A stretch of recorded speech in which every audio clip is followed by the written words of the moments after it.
Bienvenue chez le compteur. Aujourd'hui, on va faire un tour sur le subreddit Today I Fucked Up. La première histoire est postée par I Smell Like Oranges 221. Aujourd'hui, j'ai merdé, en surestimant la capacité des hommes à saisir des sous-entendus. Salut, je m'ennuie encore, alors je vous raconte une nouvelle histoire. Celle-ci s'est déroulée il y a quelques années déjà. J'ai eu un gros coup de cœur pour un gars à l'université. Il était inscrit dans le même club de gym que moi. Je me suis alors renseigné à son sujet, et j'ai été jusqu'à regarder quelques matchs de cricket, discipline dont il était passionné, afin d'engager la conversation avec lui. Après 6 mois de drague intensive de ma part, je n'étais toujours pas sûr de son intérêt à mon égard. Parfois, lorsque je faisais des commentaires du style «Tu ferais un super petit ami», il répondait quelque chose du genre «Dommage que personne ne veuille sortir avec moi». Avoir une faible estime de soi est une chose, mais là, mon approche était évidente. Quand une femme s'intéresse à toi au point de supporter t'entendre parler en boucle de cricket, il faut vraiment être stupide pour ne se douter de rien. J'ai fini par en avoir assez. Un jour, alors qu'il y avait un match d'une ligue de cricket qu'il aimait beaucoup qui se déroulait à une heure bizarre à cause du décalage horaire, et il se trouve que mes parents sortaient pour la nuit, me laissant à la maison à moi seul. Je l'ai appelé et je lui ai proposé de regarder le match. Nous avons alors eu la conversation suivante. Apporte de quoi te protéger? De quoi se protéger? Genre un casque? Si mon équipe gagne, je te câline passionnément. Si ton équipe gagne, c'est toi qui me câline passionnément. MDR, ok, on verra. Après 5 heures de câlins, de pizza et de matchs de cricket, je lui susurre sensuellement. Ok, on dirait bien que t'as gagné. Je suis tout à toi. Nous nous embrassons à nouveau, puis 15 minutes plus tard, je lui lance. Où est la capote? Tu en as apporté une, n'est-ce pas? Non. Mais je t'ai demandé d'en apporter une. Je pensais que tu plaisantais. Tu dois être plus clair sur tes intentions. Oh purée. Bref, aujourd'hui nous sommes mariés, et c'est l'histoire de notre première fois bien foirée. Bien sûr, j'ai appris plus tard qu'en fait, il manquait vraiment d'estime de lui-même à cause de son surpoids et qu'il n'avait jamais eu de petit ami au lycée. J'aime toujours autant l'écouter radoter sur des trucs que je comprends à peine parce que c'est l'homme le plus mignon qui existe. Plus bas dans les commentaires, il y a celui-ci de Litido4. Je repense encore avec une profonde sympathie à la fille qui m'a pris à part un soir en classe verte. Elle avait trouvé un endroit où s'allonger pour regarder les étoiles et m'avait demandé calmement et gentiment s'il y avait une fille dont j'étais amoureux à l'école. Ta meilleure amie n'était peut-être pas la réponse qu'elle espérait entendre. Je pensais en fait qu'elle était venue en repérage tâter le terrain pour son amie.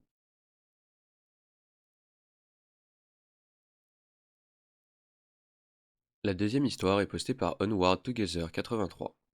Aujourd'hui on a merdé en présentant mon père veuf à ma belle-mère célibataire. Mon mari et moi sommes mariés depuis 5 ans et demi maintenant. Mon mari a grandi avec sa mère uniquement. La mienne est décédée quand j'avais 16 ans, donc chacun de nous n'avait qu'un seul parent à ses côtés le jour de notre mariage. Nos parents se sont rencontrés pendant l'organisation du mariage. Ils se sont rapidement découverts de nombreux points communs et se sont tout de suite très bien entendus. Après quelques verres de vin de trop, ils ont dansé ensemble à la réception du mariage. Nous avons remarqué un petit jeu entre eux, mais nous n'y avons pas prêté attention jusqu'à ce qu'ils commencent à se voir régulièrement après le mariage. Ils sortaient ensemble pour boire un verre, se promener, aller à la pêche. Même si c'était un peu bizarre pour nous que nos parents sortent ensemble de façon officieuse, puis de façon officielle plus tard, nous ne nous en sommes vraiment pas souciés car ils avaient l'air très heureux. Hier, mon mari a marché au bras de sa mère jusqu'à l'hôtel où l'attendait mon père. Ma belle-mère et mon père ont prononcé leurs vœux et sont devenus mari et femme, faisant de mon mari et moi des demi-frères et sœurs. La troisième histoire est postée par Royal Ricard. Aujourd'hui j'ai merdé, en disant à ma femme que cela ne me dérangeait pas qu'elle me trompe, et elle est tombée amoureuse de son amant. J'ai dit à ma femme que ça ne me dérangeait pas si elle me trompait. Elle était naturellement choquée et confuse. Elle m'a posé plusieurs questions à ce sujet pour essayer de comprendre ce que je voulais dire. J'ai compris qu'elle était intéressée par l'ouverture de notre relation. Moi, je n'étais pas particulièrement intéressé par d'autres femmes, mais je voulais qu'elle soit heureuse et qu'elle s'amuse. Je lui ai donc envoyé une liste de limites, par exemple pas de bébé, de MST, l'un de nous deux pouvait tout arrêter et revenir à la monogamie à tout moment, etc. Le pire, c'est que je lui ai même dit qu'elle n'était pas obligée de m'en parler lorsqu'elle allait voir ailleurs. Elle m'a confié qu'un type au travail lui avait donné son numéro et m'a demandé si j'étais d'accord pour qu'elle parle avec lui. J'ai dit oui. Ces derniers mois, elle s'est vraiment rapprochée de lui. De mon côté, j'avais des difficultés au travail et je n'arrivais pas à lui accorder toute l'attention dont elle avait besoin. Elle est venue me voir plusieurs fois pour me demander si j'étais toujours ok avec ça. J'ai compris plus tard qu'en fait elle essayait de savoir si je me souciais encore d'elle. Finalement, ils sont passés à l'acte. Elle est venue me voir et m'a dit qu'elle se sentait coupable. J'étais bouleversé, mais je ne voulais pas lui montrer. Je lui dis de ne pas s'inquiéter et qu'elle ne devait pas se sentir coupable. Nous nous étions lentement éloignés l'un de l'autre. Je la repoussais et sabotais ainsi notre relation. J'ai réalisé que je laissais filer la personne la plus merveilleuse de ma vie. J'ai donc commencé à essayer de sauver notre couple. J'ai préparé ses repas préférés, gardé la maison propre, fait les courses et ses corvées, sachant qu'elle travaillait beaucoup plus que moi. Je sais que la charge mentale des hommes dans le couple est souvent très faible, mais je pensais être un homme bien parce que je n'oubliais jamais son anniversaire, notre anniversaire ou les vacances. Je rendais toujours ces jours spéciaux. J'essayais toujours d'être à la maison et de préparer le repas avant qu'elle ne rentre du travail. Mais finalement, jamais je n'ai osé lui parler de mes sentiments. Un jour, elle m'a dit qu'elle voulait voir une amie d'université qui vivait dans un autre état. Je savais que son amie était une personne bien, et je pensais vraiment que ça lui ferait du bien de s'autoriser un week-end entre filles, loin de tout ça. Elle a également décidé de rendre visite à sa mère dans la foulée. J'ai donc supposé qu'elle en avait vraiment besoin. Une semaine avant de partir, elle est allée déjeuner avec son collègue. J'étais très jaloux et vraiment blessé, mais je lui ai dit que je me fichais qu'elle rentre à la maison ce soir-là. C'était la goutte de trop. Le lendemain, j'ai osé lui parler de mes sentiments. Je l'ai supplié de mettre fin à leur relation. Elle m'a dit que cela faisait un moment qu'elle ne ressentait plus rien pour moi, que lorsque je lui avais dit de ne pas rentrer à la maison la veille, quelque chose s'était brisé en elle. Mais elle m'a dit qu'elle était prête à essayer. Nous avons finalement parlé de nos problèmes, et j'ai promis de faire des efforts et de me confier plus souvent, lui parler, lui donner plus d'attention et la câliner davantage.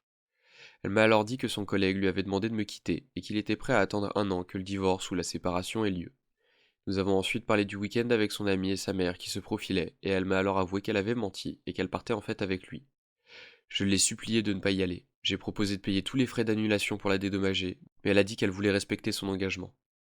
Elle y est allée et est revenue, mais elle n'est plus la même. Je lui ai demandé d'arrêter de le voir, et elle m'a dit qu'elle essaierait. Parfois, elle rentre un peu tard et ne touche pas au dîner que je lui ai préparé. Je sais que ces soirées-là, elle était avec lui.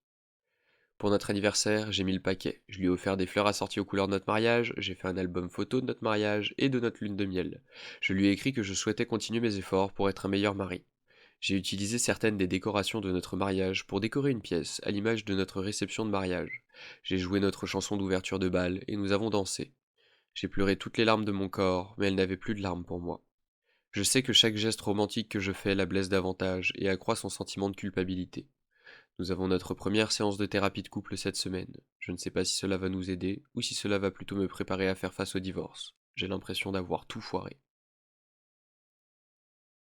La quatrième histoire est postée par Termite. Aujourd'hui j'ai merdé, en pissant sur mon nouveau petit chaton. Il y a peu, nous avons adopté un adorable petit chaton femelle de 6 mois. Elle est très à l'aise avec les humains.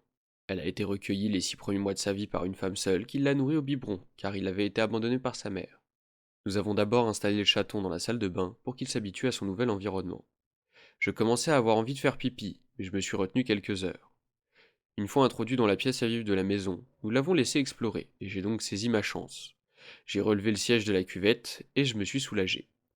Soudain, une petite tête grise a surgi à côté de moi, et elle s'est levée d'un bond, et sa tête a foncé directement dans la cuvette des toilettes, direct sous le jet d'or.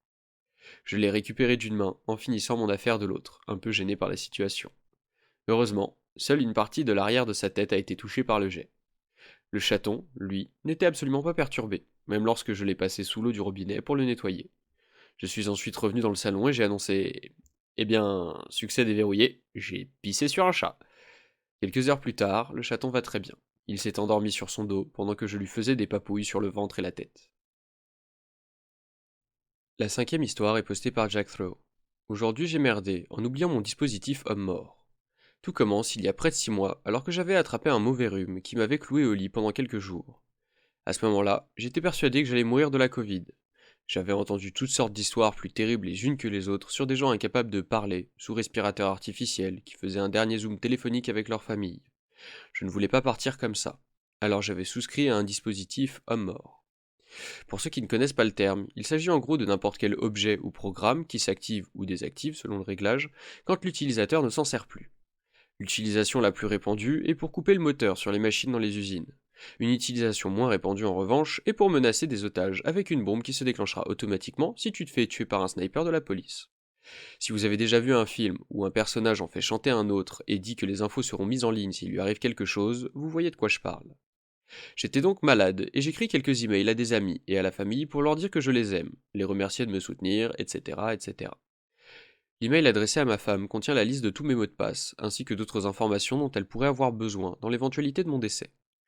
Celle-ci étant enceinte, j'ai également laissé derrière moi un message et des conseils pour mon futur enfant. En outre, j'ai souscrit à un abonnement par lequel je reçois un lien par email chaque mois. Je dois alors spécifier que je suis encore en vie en cliquant sur ce lien. Si je ne confirme pas que je suis toujours en vie, tous les emails préparés sont envoyés à leur destinataire. Quelques jours plus tard, je me sens mieux, je suis guéri, et bien que tout cela me semble ridicule, je me dis que je vais tout de même poursuivre cet abonnement. On ne sait jamais, je peux me faire renverser par un bus ou autre, et j'aimais assez l'idée de laisser un dernier adieu.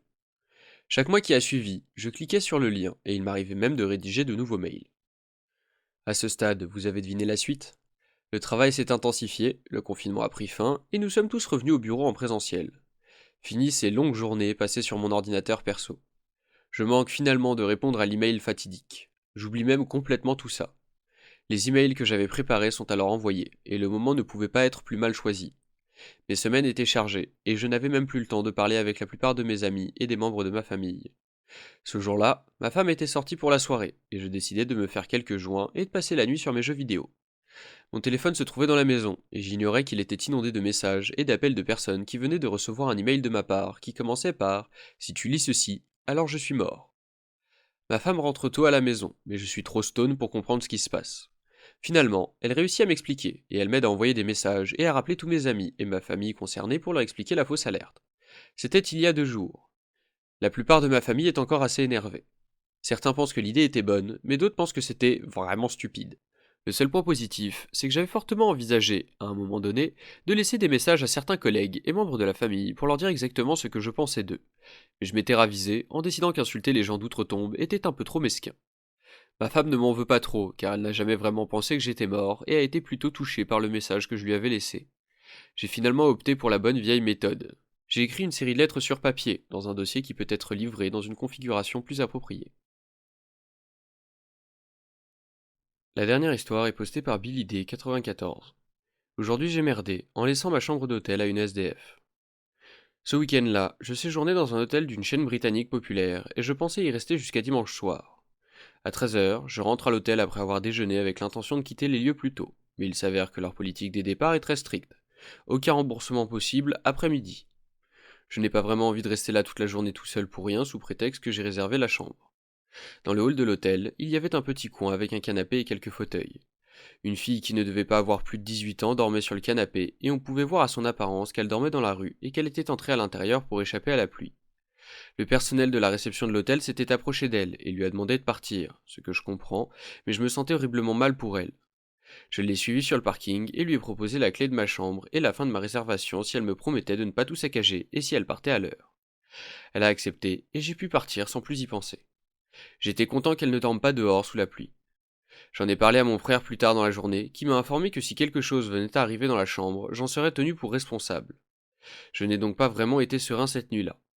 J'ai essayé d'appeler l'hôtel pour les informer de la situation, mais je n'ai pas réussi à les joindre.